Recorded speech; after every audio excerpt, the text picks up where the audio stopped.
Assalamualaikum warahmatullahi wabarakatuh.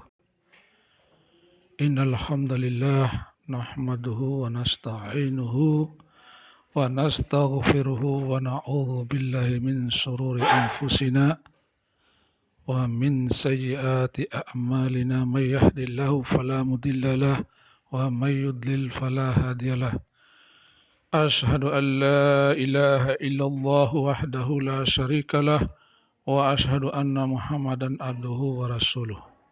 Allahumma fassalli wa sallim ala Muhammad wa ala alihi wa ashabihi ajma'in, amma ba'd.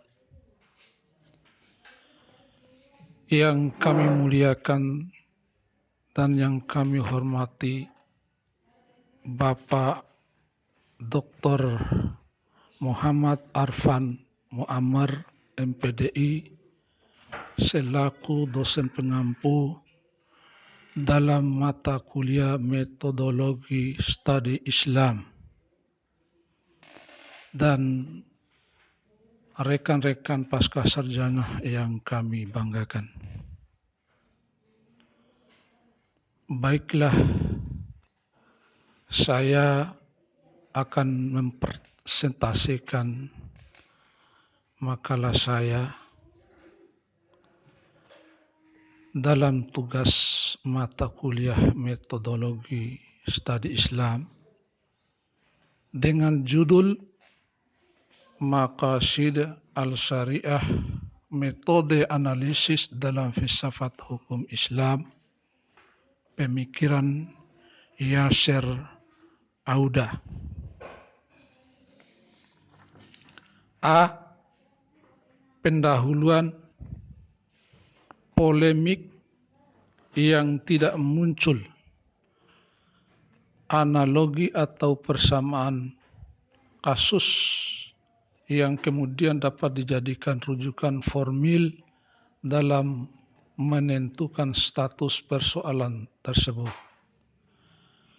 Oleh sebab itu, persoalan tersebut perlu kerja sama, ketajaman rasa, sensitivitas yang tinggi, lagi cerdas dan peka terhadap situasi dan kondisi. Pada abad kontemporer muncul berbagai metode dan pendekatan yang dicetuskan oleh para mujtahid pembaharu dan pemikir kontemporer yang berusaha untuk memberikan tawaran positif yang kemudian berharap pendekatan tersebut dapat memberikan kontribusi positif bagi problematika sosial yang ada di tengah-tengah masyarakat. Salah satu pemikir dan cendekiawan yang memberikan nilai tawar terhadap persoalan-persoalan hukum Islam adalah Yasser Audah. Dia adalah seorang sarjana teknik yang kemudian pakar dalam bidang ilmu syariah dan bidang keislaman yang mempunyai kapasitas multidisipliner yang kemudian digunakan untuk menopang persoalan-persoalan dinamika sosial yang kemudian membutuhkan keputusan yang tepat untuk menyikapi dan menentukan sikap terhadap suatu persoalan.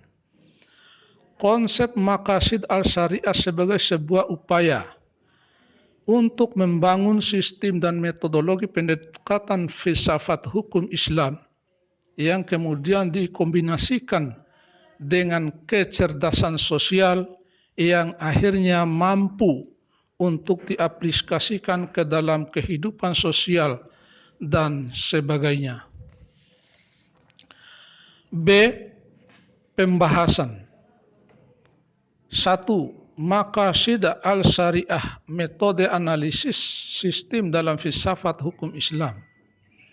Yasser Audah adalah seorang sarjana teknik yang belajar secara klasik talaki ilmu agama Ulumuddin di Masjid Jami Al-Azhar, kemudian memperoleh gelar sarjana syariah diikuti dengan S2 dan S3 studi Islam dari perguruan tinggi barat, dan diakhiri dengan S3 ilmu kesisteman dari perguruan tinggi Kanada. Dari perjalanan keilmuan dan aktivitas intelektual inilah lahir banyak sumbangan pemikiran yang signifikan terhadap pengembangan studi keislaman multidisipliner sebagai upaya awal untuk memecahkan permasalahan intelektual dan sosial keberagaman. Dan sosial keberagaman Islam era kekinian yang semakin hari semakin kompleks. Ia juga seorang pemikir Islam kontemporer dengan diilhami oleh para pemikir klasik melahirkan karya fenomenal yang diberi judul Maqasid Asyariah as Philosophy of Islamic Law System Approach, London, The International Institute of Islamic Thought, terbit tahun 2008.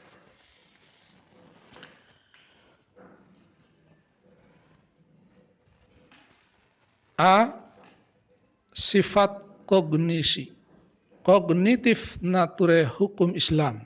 Adapun yang dimaksud dengan sistem ini adalah watak pengetahuan yang melahirkan hukum Islam.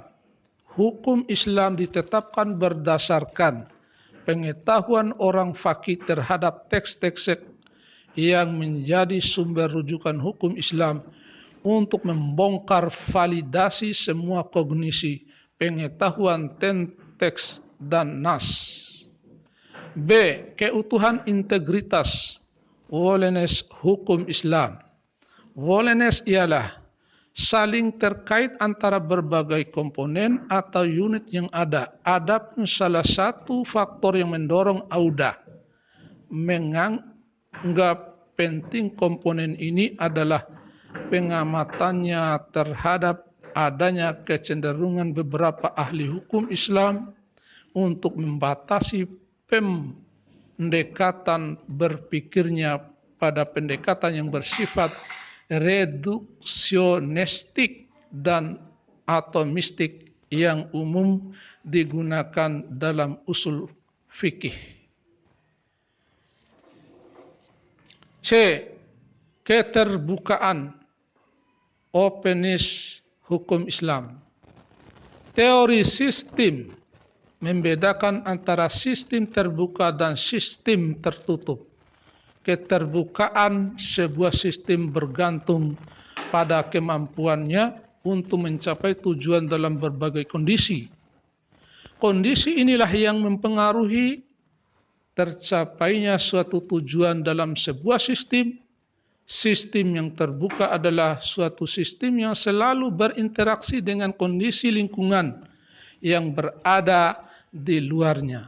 Jadi seorang ahli hukum openness yang mempunyai wawasan yang luas sangat berperan dalam menghadapi masalah isu-isu kontemporer. D. Interrelasi hierarki, interrelated hierarki hukum Islam. Sistem ini memiliki struktur hierarki di mana sebuah sistem terbangun dari subsistem yang lebih kecil di bawahnya. Hubungan interrelasi menentukan tujuan dan fungsi ingin dicapai. Usaha untuk membagi sistem keseluruhan yang utuh menjadi bagian yang kecil merupakan proses pemilihan antara perbedaan dan persamaan di antara sekian banyak bagian yang ada. Bagian terkecil menjadi representasi dari bagian yang besar, demikian juga sebaliknya. E. Multidimensionality hukum Islam. Sebuah sistem bukanlah sesuatu yang tunggal, namun terdiri dari beberapa bagian yang saling terkait antara satu dengan yang lainnya. Di dalam sistem terdapat struktur yang koheren karena sebuah sistem terdiri dari bagian-bagian yang cukup kompleks yang memiliki spektrum dimensi yang tidak tunggal. Hal ini juga berlaku dalam hukum Islam. Hukum Islam merupakan sebuah sistem yang memiliki berbagai dimensi. Di sini Auda mengkritik pemikiran para pemikir hukum Islam yang seringkali terjebak pada pola berpikir one dimensional, yaitu hanya berfokus pada satu faktor yang terdapat dalam satu kasus. F. Tujuan, purposefulness, hukum Islam. Setiap sistem memiliki output, tujuan. Dalam teori sistem, tujuan dibedakan menjadi goal, al-hadad, dan purpose, al-goyah. Sebuah sistem akan menghasilkan goal jika hanya menghasilkan tujuan dalam situasi yang konstan. Jika hanya menghasilkan tujuan dalam situasi yang konstan, bersifat mekanistik, dan hanya dapat melahirkan suatu tujuan saja. Sedangkan sebuah sistem akan menghasilkan purpose, al-goyah, jika dalam pengertian purpose, al-goyah tidak monolitik dan mekanistik, tetapi beragam sesuai dengan situasi dan kondisi. 2. Cara pengambilan maqasid dalam metode hukum Islam. Beberapa cara pengambilan maqasid dalam metode hukum Islam antara lain sebagai berikut. A. Istihsan, juridical preference berdasarkan maqasid. Selama ini istihsan dipahami sebagai upaya untuk memperbaiki metode qiyas. Menurut Yasir Audas, sebenarnya permasalahannya bukan terletak pada ilat atau sebab, melainkan pada maqasidnya. Oleh sebab itu, istihsan hanya dimaksudkan untuk mengabaikan implikasi qiyas dengan menerapkan maqasidnya secara langsung. Sebagai contoh, Abu Hanifah mengampuni, tidak menghukum perampok setelah ia terbukti berubah dan bertobat berdasarkan istihsan, meskipun ilat untuk menghukumnya ada. Alasan Abu Hanifah karena tujuan dari hukum adalah mencegah seorang dari kejahatan. B. Fath Darai, opening the means. Untuk mencapai maqasid, tujuan yang lebih baik, beberapa kalangan Maliki mengusulkan penerapan fath darai. Di samping sad darai, Al-Quran menyarankan jika sesuatu yang mengarah ke tujuan yang dilarang harus diblokir, sad darai, maka semestinya sesuatu yang mengarah ke tujuan yang baik harus dibuka, fath darai. Untuk menentukan peringkat prioritas harus didasarkan pada maqasid. Dengan demikian, dari kalangan Maliki ini tidak membatasi diri pada sisi konsekuensi negatifnya saja, tetapi memperluas ke sisi pemikiran positif juga. C. Urf, customs, dan tujuan universalitas. Ibnu Ashur menulis maqasid syariah. dalam pembahasan tentang urf, ia menyebutnya sebagai universalitas dalam Islam. Dalam pembahasan tentang urf, dalam pembahasan tentang urf, ia menyebutnya sebagai universitas dalam Islam. Dalam tulisan itu, ia tidak menerapkan urf pada sisi riwayat, melainkan lebih pada maqasidnya. Argumen yang ia kemukakan sebagai berikut: hukum Islam harus bersifat universal, sebab ada pernyataan bahwa hukum Islam dapat diterapkan untuk semua kalangan, dimanapun dan kapanpun, sesuai dengan pesan yang terkandung dalam sejumlah ayat Al-Quran dan hadis. D. Istihsab, presumption of continuity berdasarkan maqasid. Prinsip-prinsip istihsan. Prinsip istihsab adalah bukti logis, dalilun aqliyun, tetapi penerapan prinsip ini harus sesuai dengan maqasidnya. Misalnya penerapan asas praduga tak bersalah sampai terbukti tidak bersalah, sampai terbukti bersalah. Ahlu bara'at al-zimmah, maqasidnya adalah untuk mempertahankan keadilan, penerapan praduga kebolehan sesuatu sampai terbukti ada larangan. Al-aslu fi al-asya al-ibaha hatta yadullu al-dalil ala al-ibaha. Maqasidnya adalah untuk mempertahankan tujuan kemurahan hati dan kebebasan memilih.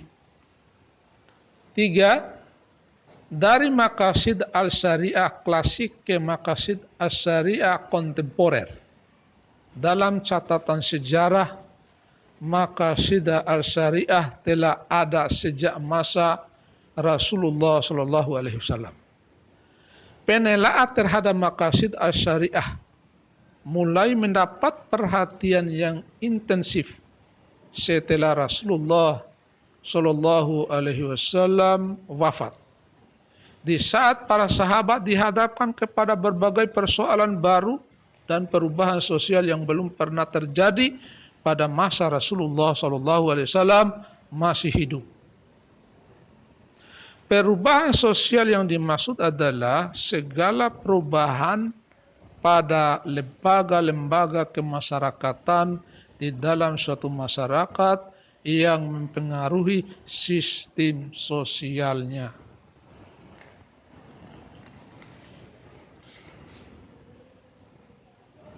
Pergeseran paradigma teori maqasid klasik menuju kontemporer dapat dipaparkan sebagai berikut.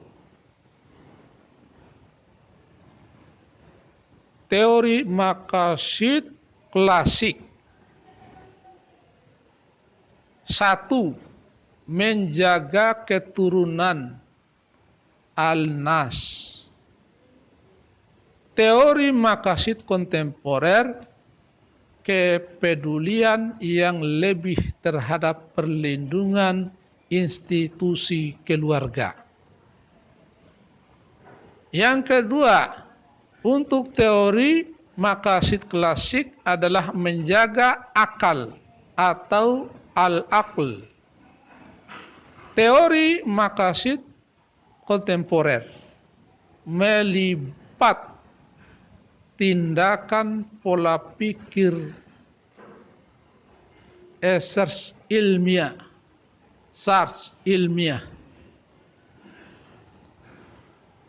3. Untuk teori maqasid klasik, menjaga kehormatan, menjaga jiwa al-irad. Untuk teori maqasid kontemporer adalah menjaga dan melindungi martabat kemanusiaan dan HAM. Yang keempat, untuk teori maqasid klasik adalah menjaga agama atau al-din. Untuk teori maqasid kontemporer adalah menjaga, melindungi, dan menghormati kebebasan beragama dan berkepercayaan. Yang terakhir, untuk teori maqasid klasik adalah menjaga harta atau al-mal. Kemudian yang terakhir untuk teori maqasid kontemporer adalah mengutamakan kepedulian sosial, menaruh perhatian pada pembangunan ekonomi dan kesejahteraan manusia. Demikian paparan dari presentasi makalah saya. Mohon maaf apabila ada kekurangannya. Wabillahi taufiq wal hidayah. Wassalamualaikum warahmatullahi wabarakatuh.